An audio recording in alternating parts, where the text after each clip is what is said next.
Welcome, everybody, to Stay Curious. I'm your host, Mark Marquette. So glad that you joined us today, January 6th, 2026, as we are broadcasting live from downtown Titusville in a studio inside the fabulous American Space Museum, where many of you have been visitors before. And got a great show for you today here. Second one of the year. Marty Winkle and I are back after almost a 2-week vacation.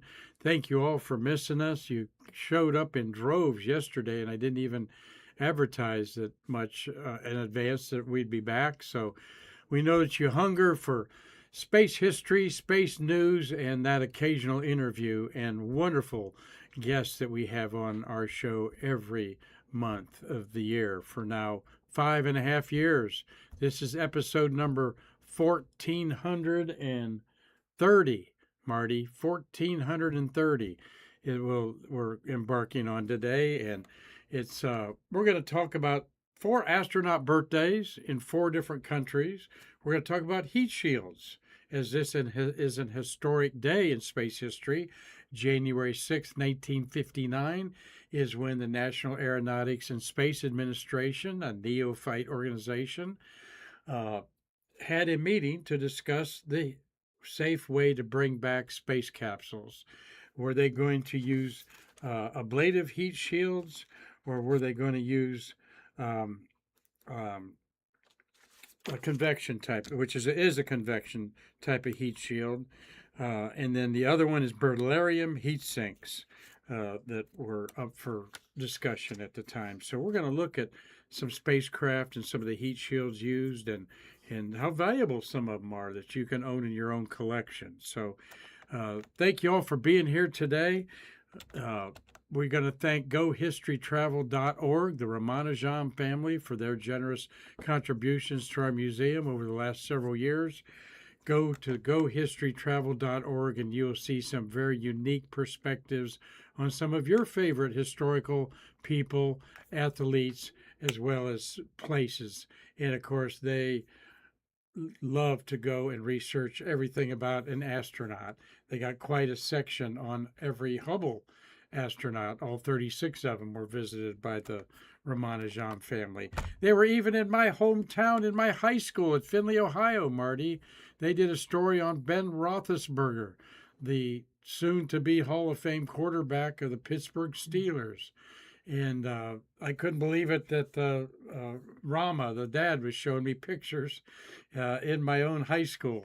And I said, that I'm familiar with that. That's crazy that you all were there. So you really enjoy a nice little break from your social interactions with other things to go to GoHistoryTravel.org. And yesterday we talked about space planes.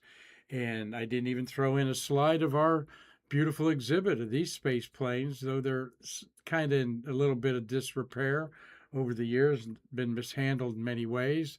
But we still have this gigantic space plane in the foreground, and you see in the background one of the versions had 2 returnable spacecraft, the mothership that took the orbiter up there. And we're also going to talk a few minutes at the end about some of our collections and take you into a few of our galleries. And what you see right above me here, that lawn chair was used by Norm Thagard to return back from the Mir space station on STS-77. Norm sat on that. He said he had his legs in a locker below deck, so to speak, in the cabin of the space shuttle. So that you will see that featured at Shuttle Fest, as we have Norm Thagard, our featured Mir astronaut, on Saturday, which will be June 20th. Here's our birthdays, folks. We got a happy birthday to this guy, who is no stranger to us here on the Space Coast. If you follow astronauts out to Space Center, that, of course, is Guy Gardner. Guy he was born in Alta Vista, Virginia, and grew up in Alexandria, Virginia. Air Force officer, holds the rank of colonel, 177 combat missions in Vietnam, pilot on 2 shuttle missions, STS-27 in 1988 in STS-35 in 1990 for 13 days. He is quite an interesting talker out there at the Space Center. There he is with our friend Nick Thomas, doing what we love seeing the astronauts do, smiling and inspiring those youth there to tell them, if I can do it, you can do it. And that is certainly an underlying theme to every astronaut out there, though they all thought they would make it and tried hard and were rejected many times, some of them. But Guy Gardner's a teacher at heart, and he loves everyone throwing out an adjective. He'll say, give me an adjective for liftoff. Exciting, exhilarating. Give me an adjective for spacewalking. Dangerous, heart popping, he's a fun guy to always giving a talk, isn't he, Marty? Just say hi to Marty Winkle there. Marty's nodding there, and you've got a few autographs from Guy over the years, haven't you? Yeah, I have several, and we have several in our book for sale at Shuttlefest. That's right. I'm chugging down here something many of you may never have had, Cheerwine, a soda that is basically based in the North Carolina and South Carolinas. And Northeast Tennessee is where I get my Cheerwine there. And yes, I did bring you some, Connie McDaniel. So she's from Carolina, and she likes that flavor of soda. So there's Guy. Happy birthday to you, buddy. He is 78 years old, born in 1948, this January 6th in Alta Vista, Virginia.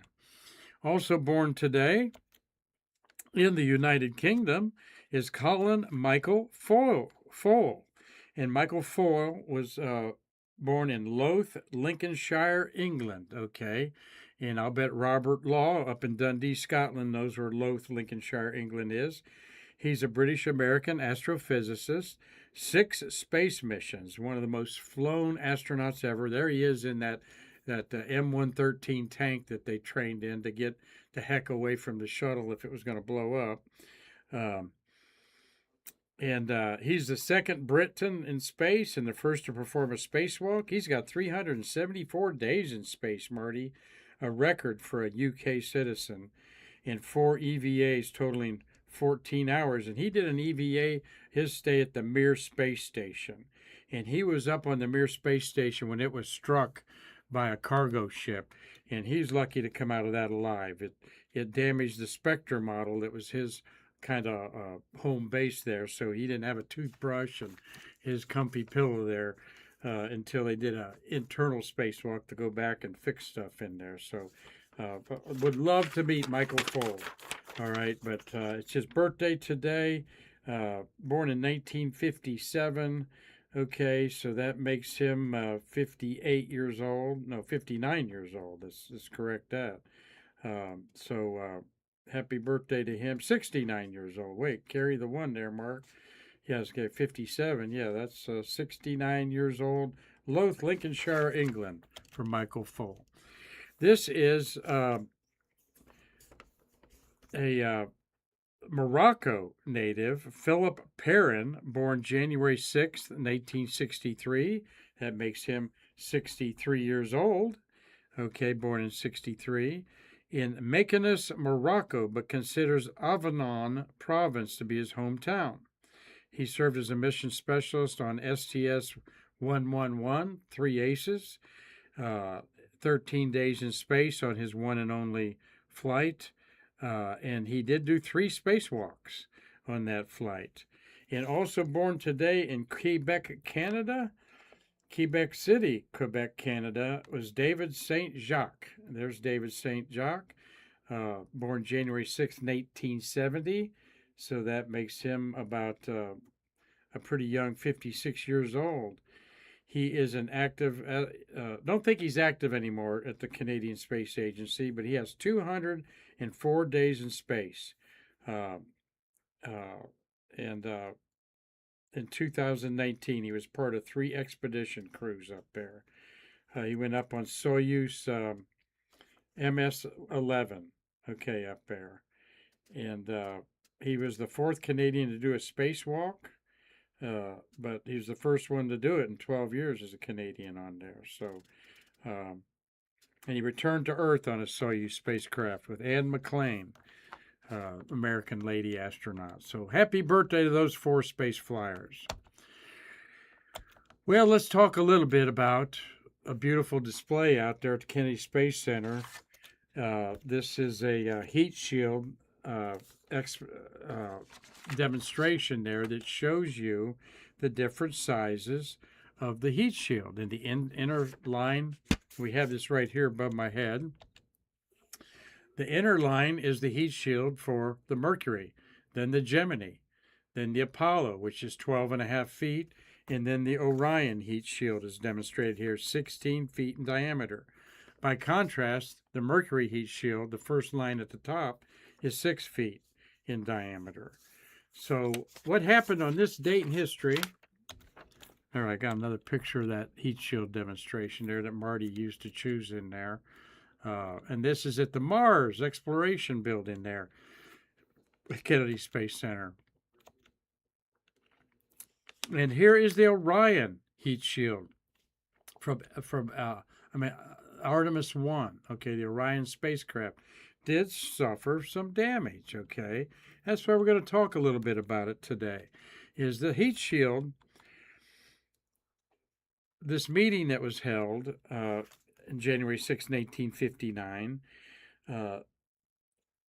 they decided two plans were considered: beryllium heat sink and ablation. Based on this meeting, a decision was made to modify the spacecraft structure in order to accommodate interchangeable ablative heat shields and beryllium heat sinks.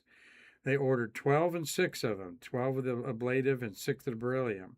The material chosen for the ablative heat was fiberglass bonded with a modified phenolic resin, phenolic,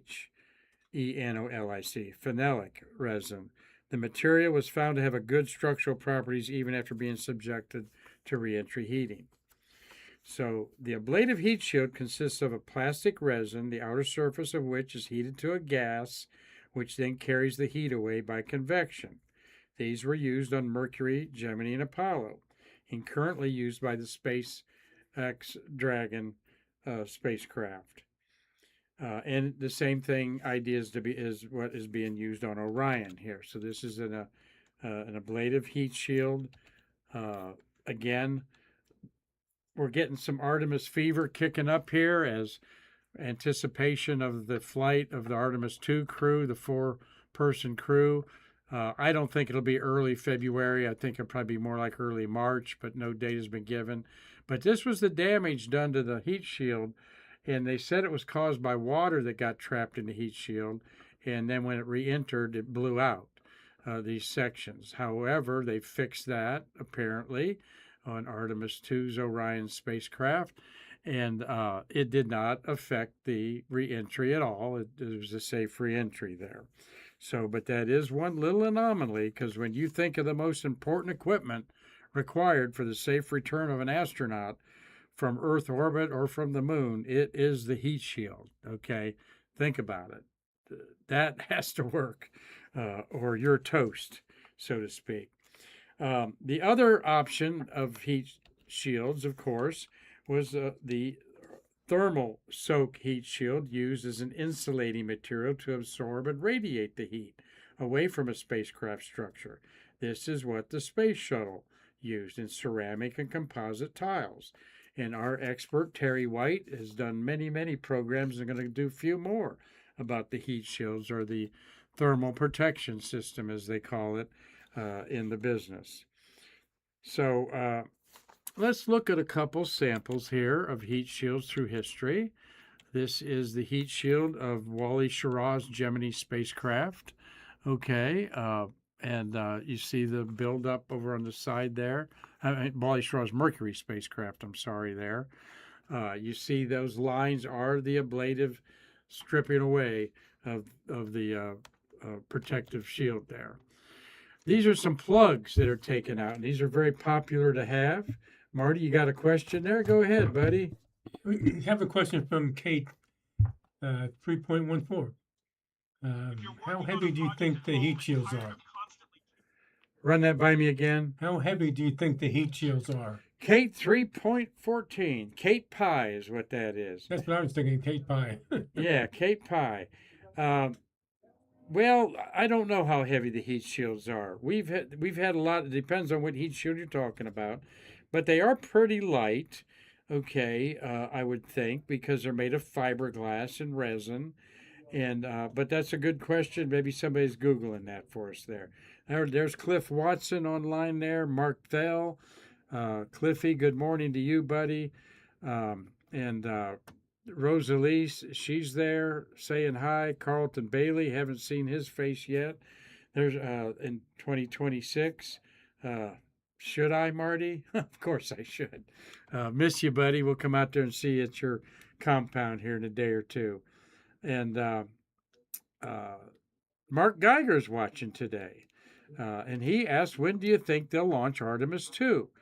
Well, Mark Geiger, I'm going to tell you what I told Tom Celentano, who's watching today, yesterday.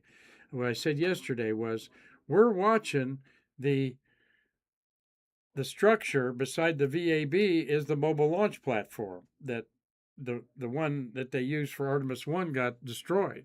So this one's being built, cost $1 billion, and until that goes in to the VAB to hook up the Artemis with Orion on top of it, and then take it out the 3.5 miles to the pad, then I'm going to get excited about we got to launch.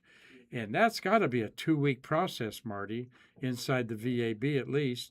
So I think it's not going to be at the beginning of February, maybe at the end of February. And some people today at a business meeting I was at were saying that they're hearing March. Marty, go ahead. What do you hear? I was talking to Nick Thomas and Kathy Thornton, and they were both saying that it looks like rollout will be late January, which means launch should be somewhere late March. Okay. Yeah, it's going to take them time to hook everything up, the pneumatics, the all of that out there at the pad. It's not going to go right the first time they plug stuff in. That's just the inherent nature of the space business and making new things on there. But listen to name dropper Marty out there talking to KT today, huh? How is she? One of our very favorite astronauts, Kathy Thornton. Oh, she was fine. I mean, she's always, fun to talk with. Matter of fact, there was probably only a total of maybe 10 people there today. So I was there with Tammy Miller, and we hung around talking to Nick and Kathy till about 12:30, about close to about 20 minutes. Wow. Well, I was trying to get out there, and I got busy with the astronaut memorial that we're doing on Sunday the 25th and so forth. So I'll get out there. But KT gave us something. I'm going to show you what she gave us here. It's already on display in the museum. Just a terrific Earthling. Kathy Thornton is so smart. She born in Mobile, Alabama. No, I think she's Binghamton, Birmingham. So I'm trying to say Alabama. On August 17th, on my daughter's birthday. But 4 missions, and she loves. I think she's most proud of throwing away the solar panel on the Hubble telescope, and there's a video of that.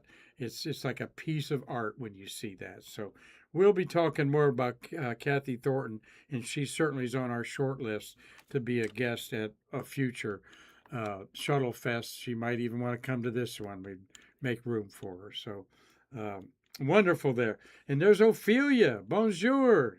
Great to see Ophelia Sotero there, and great to see Chris Callie masquerading as Jacqueline Murakami, his beautiful wife, up there. So, and yes, we are the dynamic duo. We've proven it over the years. I challenge anybody to go live like Marty and I have for 5.5 years and do the kind of content that we have on a consistent basis. So, challenge is up there. Well, these are some displays we have in our museum. These are sections of a Mercury capsule heat shield that they literally take a plug and stick it in there and pull it out so that they can see how engineering wise everything worked out. And then some of them come into the collector's world up there. And so if you got a chance to get one of these, they're not cheap, a couple $100, $300 maybe. And someone who collects heat shields is astronaut Don Thomas. Okay, he's always at our auctions looking for the heat shields that Chuck Jeffries assembled there. Again, another way that you could buy a plug of a heat shield, okay, 6 feet in diameter on the Mercury. So 2 pi r squared is the surface area there. So I'm not sure how many of these they sacrifice to take out of there to sell to people, but this is a real cool display to have there again. Don't know how much that was worth, but definitely pushing $400 or $500 in a display like that. And here again is another example of heat shield plugs taken out with a heat shield in the background. That is the streaking of the resins being, the ablative shield of plastic resin is being stripped away. Therefore, it doesn't burn up through the bottom of the spacecraft. And it's very important engineering-wise that they look and see how things performed, and then they take out, I don't know, it doesn't, you know, they're rare in a way, because you can imagine that they couldn't sacrifice the whole heat shield just to sell it to the public. Let's tell the story of a heat shield that was used twice, okay? This is the story of Gemini 2, okay? Unlike Gemini 1, which was placed in orbit, Gemini 2 made a suborbital flight primarily intended to test the spacecraft's heat shield. It was launched on a Titan II rocket. I don't have the date, somewhere in the 1963 period of time, because the Gemini program was 65 and 66. The spacecraft used for the Gemini 2 mission, this one, was later refurbished into the Gemini B configuration and was subsequently launched on another suborbital flight in a test of the U.S. Air Force Manned Orbiting Laboratory, okay? And that Manned Orbiting Laboratory included a potential astronaut that was going to be on that sort of spy Air Force space station, and that would be Bob Crippen, shown next to it here. And this is the heat shield that was used twice in space, okay? And up at the top, up here, let me make it small, right there, that is the hatch that Bob would have crawled through to go into the manned orbiting laboratory that would have been attached, just a long cylinder with a bunch of scientific and maybe a few clandestine equipment in there, like ultra high sensitive hearing devices, and maybe, of course, an array of photography in there. But the manned orbiting laboratory was canceled. In Gemini 2, that Bob is standing beside here, was the first spacecraft to make more than one space flight since the X-15, and the only one in the 1960s until Space Shuttle Columbia flew in 1981. All right, so very historic piece. You got to pay a ticket to go out there and see that, Marty, don't you? Out there at the Space Force Center. But you make it out there to this building, and I forget what they call this building, Marty, but it's where they had the chimpanzee. Yeah, no, I forget also. Yeah. But that's part, they have the chimpanzee containers that they flew in with Ham and Enos, and this is out there with a lot of other things. Worth the price to take it out there. So this would be the only space capsule to be reused until the Crew Dragon Endeavour was launched for a second time in 2021. Now, I'm not talking about a space plane, I'm talking about a space capsule. Think about that. From 1963, which I say this was flown in. I could be wrong, and someone's probably correcting me. But then until 2021, when Endeavour flew for the second time, the Dragon Endeavour. So, what is this? UFO landing in a field of lights? No. This is the beautiful display of Apollo 16 at the U.S. Space and Rocket Center in Huntsville, Alabama. It is magnificent to see this, like a jewel, like a diamond in a jewel box, the way they lit it up. But this is a special angle that you got to get on your hands and knees and your camera right down there at the bottom to see what has come off of this heat shield. And this did not happen during the reentry. This has happened during a half a century of age, where some of it just fell off, so they used it to analyze it and so forth like that. Now you see the plugs there where they took out the circular areas, or where they took plugs out to test it there, and then again some of those plugs may end up in the collectible collections out there. And this is, where's this? What is this? Well, there's an emblem down at the bottom that gives it away. This is the heat shield of Apollo 13. Okay. Odyssey. That's at the Cosmosphere in Hutchinson, Kansas. That's me a few years ago looking at it. The fuel cell thing is backwards because it's on the other side in the reflection there. But they light it up with these lights. It looks real cool. And I was fascinated by this, Marty, because of the Apollo 13 near disaster, the life-saving mission that, thank God that the Grumman lunar module was overbuilt the way it was to support 3 humans for 3 days instead of 2 for a couple days. Heat shield was suspect, Marty, that the cold would have, and so forth would have. It didn't have the right heaters on it throughout the trip and stuff like that, that it could have been compromised, but it wasn't, and it worked flawlessly in there. So hopefully many of you seen Odyssey there at the Cosmosphere. And this is a heat shield plug taken out of that. Again, you see the lines where my hand is. All those circles are heat shield plugs that were taken out, just like this one from Apollo 13. And do these have any value? Well, this one sold in 2019 at an auction by the auction house Christie's for $6,875. Right there's your $6,875 piece of Apollo 13 hardware to put on your mantle above your fireplace there, Chris Callie, and have Jackie dust it off once in a while for you there.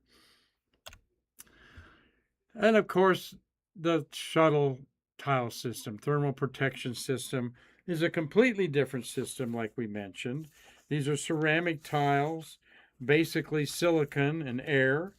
Okay, they soak up and absorb the heat and then radiate it away from the spacecraft when it re-enters the atmosphere. And this is the ceramic type tiles that were used. The black ones are the ones they replace, as you see here in this picture. And just if you want to see some great stories about that, just put Terry White's name in the search engine for YouTube and our American Space Museum channel. And Terry's done about 4 or 5 talks, and he's still got more to talk about. And this month, we're going to talk about the reinforced carbon, the black edge on the wings, and in a couple other places, the shuttle. And that is the place that was compromised and busted by a piece of foam that spelled doom for the STS-107 Columbia mission in 2003.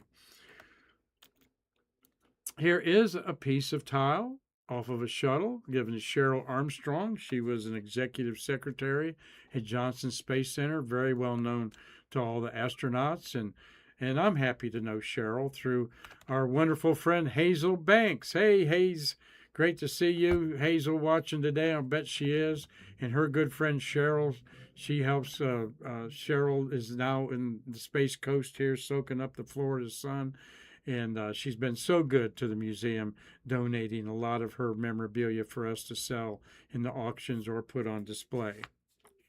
But this is something that you want to have if you're a serious collector. You've got to have a piece of a space shuttle tile, all right? And I do believe this one was from STS-1. And we get to the toasted marshmallow. That is what a SpaceX Crew Dragon looks like when it comes back. Okay, pass me the graham crackers, please, and just smash it right in between there and take a big bite, right? Well, the Dragon spacecraft does use, like the Orion, an ablative heat shield where the resins are swept away by the heat. and you can tell the direction. It's just working perfectly. If it's not broke, why fix it? And this is a very efficient way to bring back humans from space. And of course, the Soyuz spacecraft uses that, and the copycat Chinese also use that on there. Now, a little bit different twist on it. There's the Orion heat shield, by the way, in production, 16 feet across, like we said. This is the one that I showed you previously, had some damages in it there. There you see that it's got holes around it in there. That's part of the configuration there. And there it is put on the bottom. And Orion's that was the Orion used for Artemis 1. Okay. And don't know when it's going to fly, if ever, but this is the Dream Chaser, and it also uses thermal protection tiles, just like the shuttle, the ceramic tiles that can withstand heat up to 3,000 degrees. Okay, and this has really gotten off the tracks. There you see it's got windows on it. It was going to be sort of a space plane to go to the International Space Station with cargo and an astronaut or two, quite possibly, and even maybe work out as a rescue vehicle. They forgot about, it was Sierra Nevada, now it's just called Sierra. This vehicle is out at Kennedy Space Center in one of the old orbital processing facilities, but it's just not been slated to fly. And I'll have to, the last time I did some research on it, about 3 months ago, it was in big trouble to ever fly again. About 1/4 the size of the orbiter there. But still, this is the concept that space planes will use, is the ceramic tiles like the shuttle. So that's our little talk on heat shields. Hope you enjoyed that. Like I said, the heat shield of Artemis 1 did have some damage, but it wasn't damage that affected the performance of the heat shield itself. And they have done some different things to it on Artemis 2, and we're standing to get a date on that. And I'm going to answer this question, and then I'm going to get to some items in our museum to brag about, as I'd like to show you all that can't come to our museum some of our displays. Go ahead, Marty. Okay, I did a little research on heat shield, Mark. The Mercury heat shield weighed 17 pounds per square foot, for a total of 240 pounds. Gemini was 5.2 pounds per square foot, total of 599 pounds. Apollo was 5.25 per square foot, 3,000 pounds. 3,000 pounds for Apollo, okay. Yeah. And Orion is 23.4 pounds per square foot, total weight of 4,000 pounds. 4,000 pounds, okay. So Orion going to 16 feet from the 12 feet of a Apollo, did it as light as they could, it looks like there. So great information. Yeah, but they're also almost over 4 times heavier per square foot than Apollo. It went from 5.25 to 23.4. Well, you said 4,000 feet total. 4,000 pounds total? Yep. So I'm not sure that, okay. 240 pounds for Mercury, 500 for Gemini, 3,000 for Apollo, and 4,000 for Orion. 599 for Gemini, so close to 600. Closer to 600. Okay, let's make it 600 there. All right, next time we do the show next year at this time, I'll be able to flow that data off there freely there. Good. Thank you for looking that up, Marty. Appreciate it a lot there.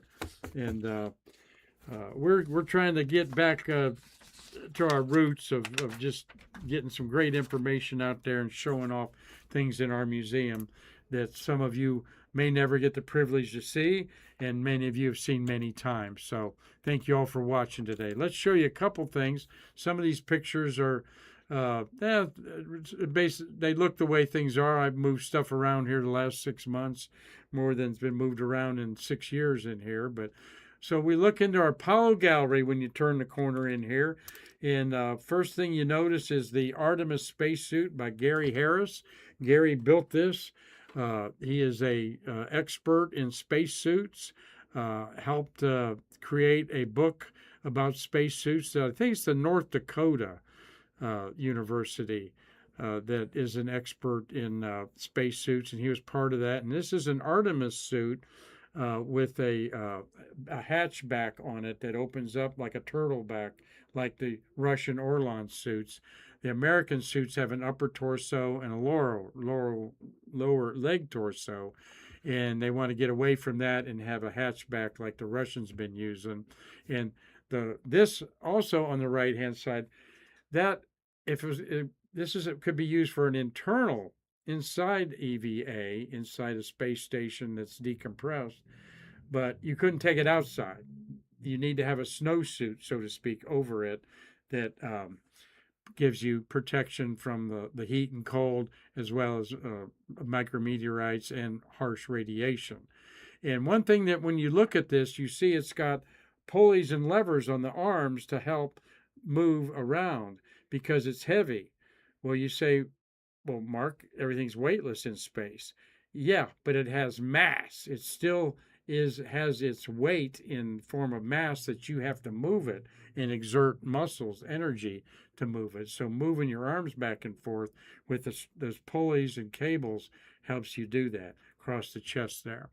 Also in the background there, that goldish bronze looking outfit is a Smeat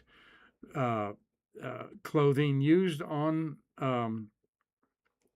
by Bob Crippen on Skylab.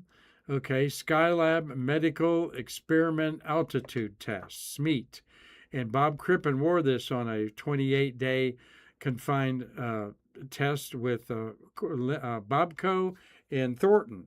Okay, but both have passed away. But to me, this is a very one-of-a-kind rare item that we have in the museum. And what we want to do this year is raise some money so we can put Bob Smeat in a plastic case so he's not exposed like that to people touching it and the elements. And we have very few cases like that, but we're going to ambitiously try to get that.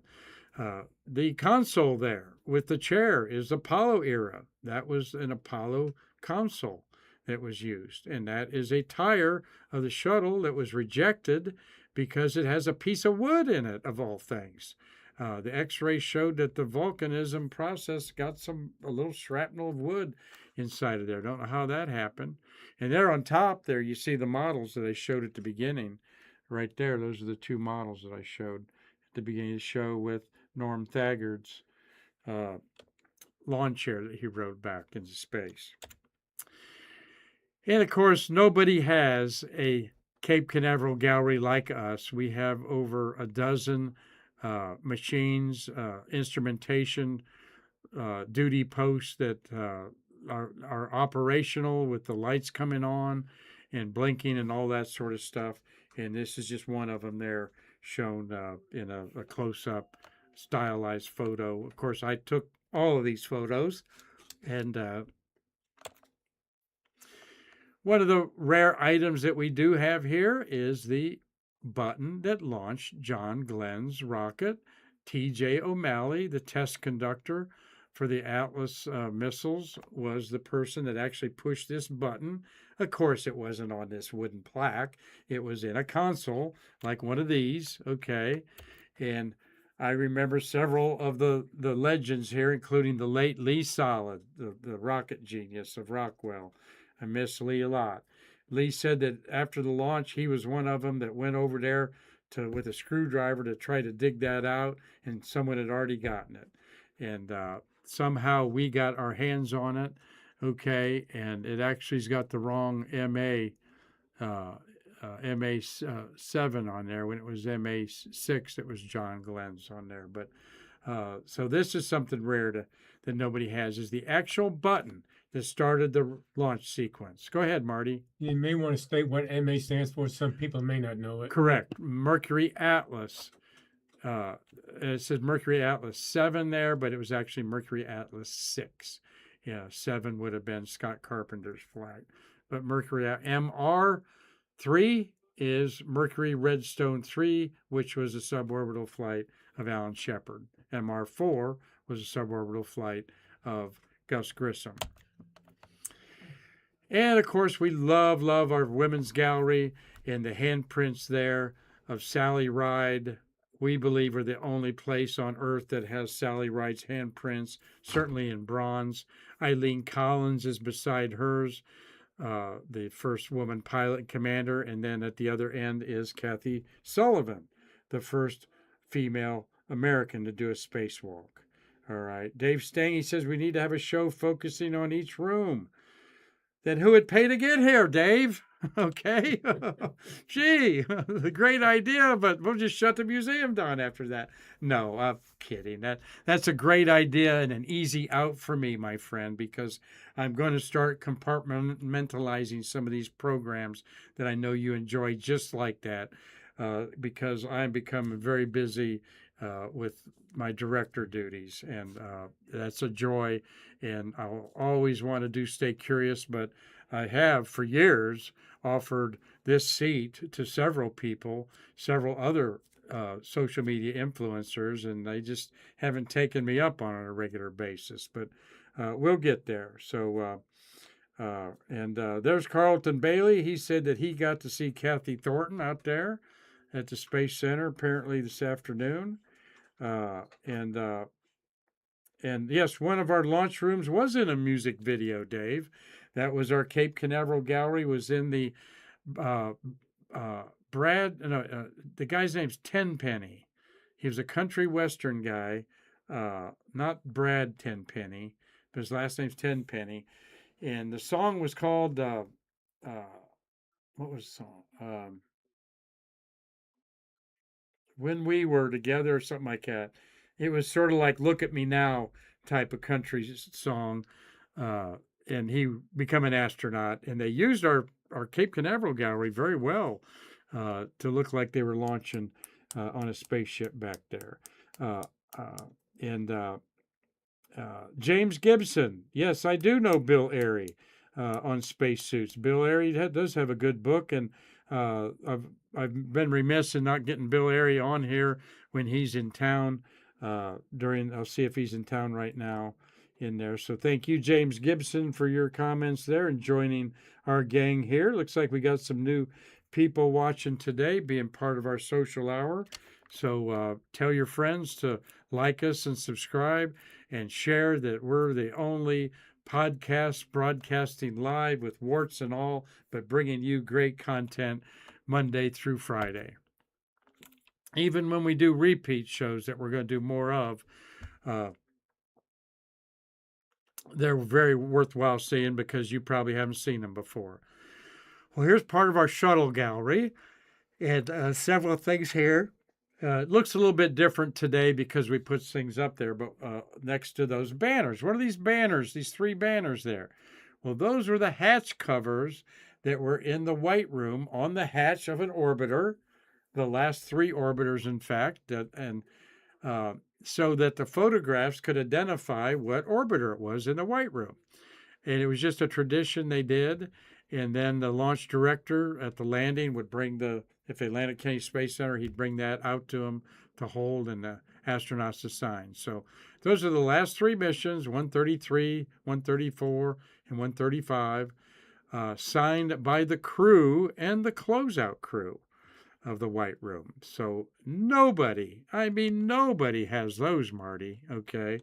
And yes, we're bragging because we love the fact that we have things that you have to come here to see, and they're one of a kind. Now, this whole model of the shuttle and the rotating service structure was part of the Nixon administration in 1970s that we talked about. On Monday was the anniversary for President Nixon to approve the $5.5 billion for the shuttle program, and then he sent it to the House and the Senate, and it got by a whisker, just a couple votes actually, as a lot of people after the Apollo moon program didn't see wasting money in space. But by the way, we've never exchanged a dollar bill in space yet, okay, for profit. All the money's been spent on Earth. But that was actually part of the sales pitch to show engineers and so forth. And the rotating service structure does rotate. You see the crawler on the bottom there. And this is a crawler mechanism control forward and backwards that a man named Don Buchanan donated to us. He was one of the crawler operators on there. A couple other things that you see there, that is a net. That's part of the safety net. On the back corner is a slide that they would use to slide the astronauts from the top, the four astronauts up there in the cockpit down to the mid deck to get them out. That's about all I see there, Marty, to point out. But today it looks a little bit different. I didn't use one of our new pictures today. And here is our workers gallery that we have a scape suit in the center there. Marty says that he was qualified to be in that scape suit there. Scape stands for what, Marty? Oh gosh, put me on the spot, Mark. I forget. SCAPE. I know it's protective equipment at the end. Yeah. I'll look it up. But why did you wear this, Marty? Explain what that was used for as I catch a break Well, I here. wore it during loading operations, the lunar module, loading fuel on board. And although I wasn't doing the actual loading, since I was electrical, we had a control panel that would put a hole through the slot if we had an emergency and the techs had to evacuate. Okay. So these were protective garments with those hypergolic fuels, particularly those nasty hypergolic fuels. Protected you from the fumes more than the actual melting of the material. Oh, right. Yeah. Yes. Yeah. Obviously, this hazardous material. You had an oxygen tank on your back. Yeah. Yeah. And you had to go through how many hours of certification do you think it took you to be a scape? I think it was like 2 or 3 hours. The certification wasn't bad. You just had to know how to put it on with help, how to use it, how to get out of it. So it really wasn't bad. As long as you don't have claustrophobia, it wasn't a problem. Yeah, I would have a problem. I have claustrophobia. There is a fireman's suit. We do not neglect the fact that firemen were very important at Kennedy Space Center. Not only were they needed on occasion, but you were glad that they were there if you didn't need them, okay? And then on the right-hand side is a bunny suit that we have in there. And the bunny suit has thin lines in it. And I asked what those thin lines were, like a checkerboard crossing all through them. And they're wire. And the wire is to ground you. All right. And when you worked on a spacecraft, particularly a satellite, you had a ground that you grounded yourself to where the satellite was, so there was no static electricity spark. And that could ruin electronics that are made to operate in 0G, not on Earth's atmosphere. Therefore, they might not be as hardy or thick as needed on the Earth here. So, yes, Marty, go ahead. Okay, SCAPE stood for Self-Contained Atmospheric Protective Ensemble. Okay. Who come up with that? Jokums? I don't see Jokums on here today. No, I looked it up. Oh, okay. And we got a question from Kate Pye there. Do you think the space shuttles would continue ferrying astronauts to the ISS if Columbia accident hadn't occurred? Kate, in 2026, I don't think so, because though there was some conjecture we should have kept one of them, maybe for military purposes. Marty, you can address that. Most of you space workers that were around the shuttle for 30 years like you felt that its time had come. What do you say about that, my friend? Yeah, the orbiters itself were flying better than they ever had before. When it came back, it had less gripes than previous launches. But the whole thing boiled down to the foam being breaking away from the external tank. That was a continuous hazard. That's what made it so dangerous. Yeah. And although the orbiter could fly, you're still risking every time you launch. I don't know how to word it. You're risking more risk involved, I should say. Yeah. Yes, so. and it's what NASA. What was wrong with the shuttle program, Marty? You know it was that they accepted that risk of foam falling off the ET, hitting the belly of the shuttle. And it always happened. They were surprised it happened in the beginning, And then they just thought, well, nothing bad's happened yet, so we'll just keep doing that. The shuttle should have been above the fuel tank, not below it. Okay, and not just think of how it would have been different if it had been the way that we showed yesterday with our space planes, that the Grumman shuttle would have been launched on like a Saturn 1B class type of rocket with nothing need extra fuel needed to get it up, just fuel in its OM's pods that maneuvered around. Am I on the right track, Marty? Because you lived it and I just read about it. Yeah, they're on the right track. I think one of the disadvantages was the cost involved. The cost, Yeah. $500 million a launch. Okay. No, I'm talking about with the launching on a Saturn 1B. The cost was more expensive than it was with the design of the space shuttle system. Okay, there you go. And today, Elon Musk SpaceX Falcon 9 rocket, he puts a $67 million price tag on each flight, I think. $63 to $67 million is what he charges a customer to use his reusable rocket. So we just got a couple other things here to share with you. And there's Dave Stange came up with an answer there again, like you did, Marty. Thank you, Dave, on the self-contained atmospheric protective ensemble, the escape suit. This is also in that room. I put it in another room now. This is actually on our shuttle console. This is what is often referred to in aviation as a black box. This has communications from the shuttle engines, data recorded in there, or voice data, words from the crew could also be put onto this. And you twist off those knobs and plug different things in there. And this is space flown hardware. And for space flown hardware, it's pretty doggone heavy. When you're talking $10,000 a pound, and I hold something like this, Marty, I'm like going, man, they couldn't make it any lighter than this, but obviously they couldn't, or they would have. All right, so we have this as space flown, and who's got that? Nobody but the American Space Museum.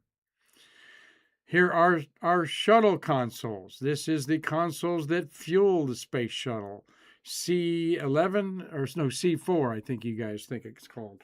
We're going to get a better picture up there to show you where in the Launch Control Center, LCC, where this is. But on this screen, where you see the green data in the back, you'll see a picture of the shuttle fueling levels of the ET tank in there. And this is a rather old picture, as that's the 30th anniversary of Hubble, the Great Rift, Cosmic Rift, they call it, in the background, in what was once our Hubble Gallery and what was once our ASM studio. I'm to the left of that this room there now. Now we use that as our intake for stuff from that comes in the door. And a surprise, nobody's seen this before because this just happened. Marty saw Kathy Thornton at the Space Center, and she had for us the cap that she wore with crew STS-49, the maiden flight of Endeavour, with our friend Bruce Melnick in there. Brandon Steen, I think, was the commander. She was on this flight, and this is the hat that they had on in space, okay, in their portrait, their official portrait in space. So, Marty, thank you so much for that, and I'll be out in CKT Thursday to thank her personally for that. And, of course, in the background there is Chris Callie's masterpiece of Eileen Collins that he just calls Commander up there, his stylized montages that we promote Chris for, and he's getting known for up there. So, actually, that's just not a space shuttle model there. That was the space shuttle model that Bob Seek, who launched 51 shuttles, he had that in his office. He signed his name on the bottom of it. And one final picture of what to see at our museum. This is another look at the Women's Gallery. Thank you, Marty. There you see the handprints of Kathy Thornton, Eileen Collins, and Sally Ride. And in the background there, that sleeping bag, yep, that's Nicole Stott's sleeping bag that she spent 90 nights in on the International Space Station on her stint in Expedition 20 and 21. And we're so proud to have that. She also gave us her shoes. Just off in the glass case there are her treadmill shoes with the on the bottom, and then her bicycle shoes that got the cleat in them on the top. Yep, there they are right there. Need to turn the light on in there. And then there's the sleeping bag. Marty showed a sleeping bag there. And that's actually the pink polo shirt is Eileen Collins. Yep. That's the sleeping bag. It's even got some, Nikki showed me where there were some coffee stains on it. And that's Eileen Collins. And when I sent that picture to Eileen, I found this after Eileen was here at our museum for Shuttlefest, and she signed it. And it's got the hairball, her class of astronaut logo on there, which is a black cat. All right. And on there. And she said NASA didn't like that logo and made him change it. But she goes, "Where'd you get that, Mark?" And I'm going, "It was just in our stuff, Eileen. And we wanted to put it out there and show you some more love there." So we're actively asking astronauts, have you got something that we can display? And one day I'll just have an astronaut-only display case here of space-flown stuff. But thank you, Kathy Thornton, for giving us your rally cap, so to speak. She was part of a Seven Scrubs, I think, and they had their rally caps on backwards. That was not this mission. That was one of her other missions. But she had 4 beautiful missions, and she is a beautiful lady. And there's only one thing wrong with that mannequin that Nick Thomas, the astronaut wrangler, told me. She's not smiling. And Kathy is always smiling. Thank you, Kathy Thornton, for your support of the American Space Museum by giving us that hat there that is space flown, and we're going to put the picture of the whole crew wearing that hat up there when we find it. So thank you all for watching today. Go check out Go History Travel, our sponsor today. I'm thanking RG Jubilee, the beautiful Rosalie, for watching today. Ophelia Sauterelle, she is in Paris area up there. No, actually, she was in Normandy, as I recall. And glad to have you back watching. Chris Callie's watching. Great to hear from you, my brother. Mostly Parked is watching. Alan Schmidt. Hey, Alan, give me a call, buddy. I got some volunteer stuff for you to do and some models you can help me with. Dave Stangy's up there in Michigan. And, boy, is I glad to get out of the Midwest up there and warm up a little bit. I still don't think my bones are warm after being back home for 3 days from Ohio. Dave Stangy, thank you so much for your support. And Dave and his wife, Julie, are going to spend their 40th wedding anniversary at Shuttlefest. How about that, Marty? So we'll have to have something special for them. Shuttlefest Sunday on the 21st will also be Father's Day. So you can expect to have a cake there, whether you're a father or not. Tommy Usiak, I need to call you and catch up. Hope you had a good holiday. We had some people from Pennsylvania in here today, and I said we got friends. See that Hasselblad camera right there? Remote camera. Those guys are from Lancaster. And this guy said, I had a job in Lancaster at one time.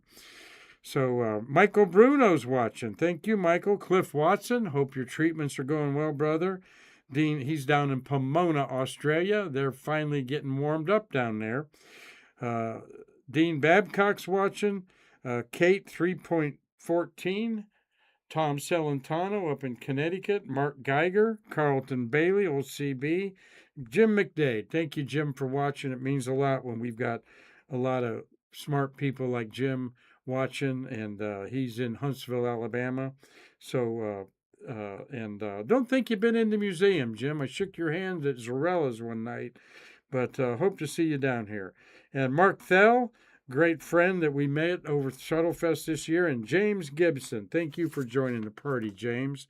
And Marty, anything else over there? Yeah, let me find a second.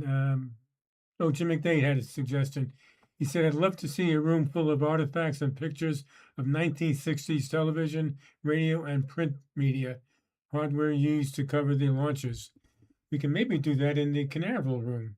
At least Yeah, that put might some of be that in. something. Well, and that might be a good room to have next door here when we clear out our intake room and do move some stuff around here as we're planning to do, and utilize our space here at 308 Pine in downtown Titusville. So, no, I think that's a great idea. In fact, Marty, I don't know if you were in the Mercury Gemini gallery, but I brought a transistor radio in there and plopped it down in there because I gave a tour.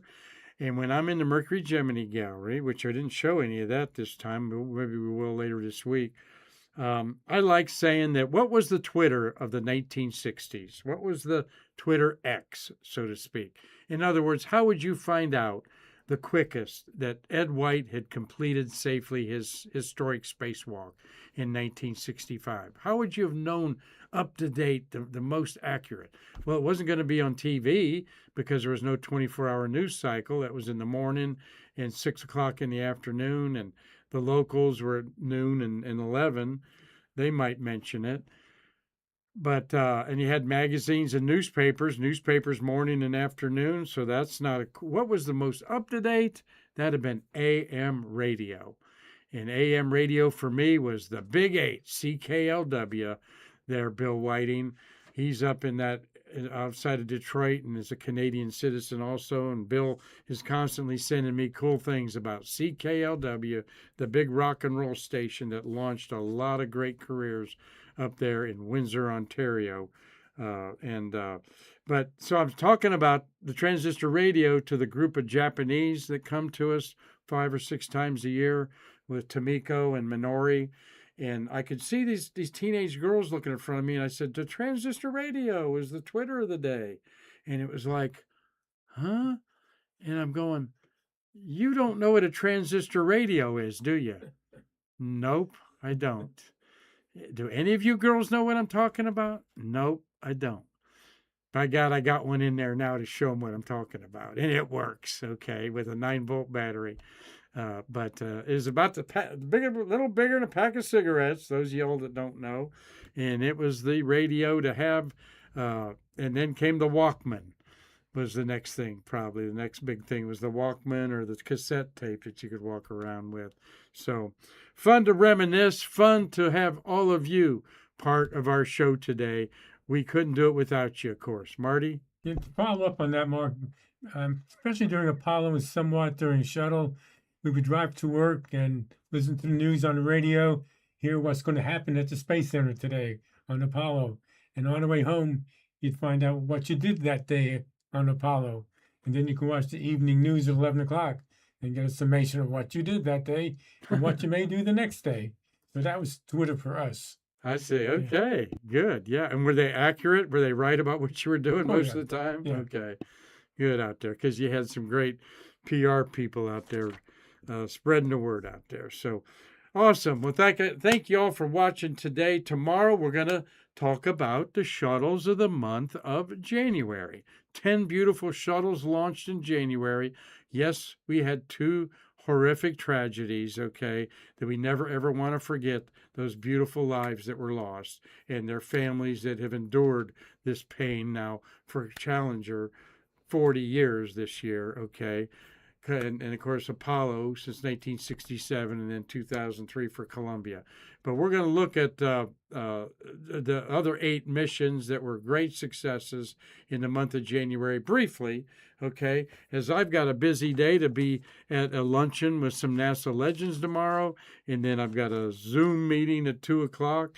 So, but I won't let you down. We'll put on the best program we can possible. So, until tomorrow, I'm Mark Marquette saying I'm trying to do my best every day and hope that you enjoy it as we bridge the space between us.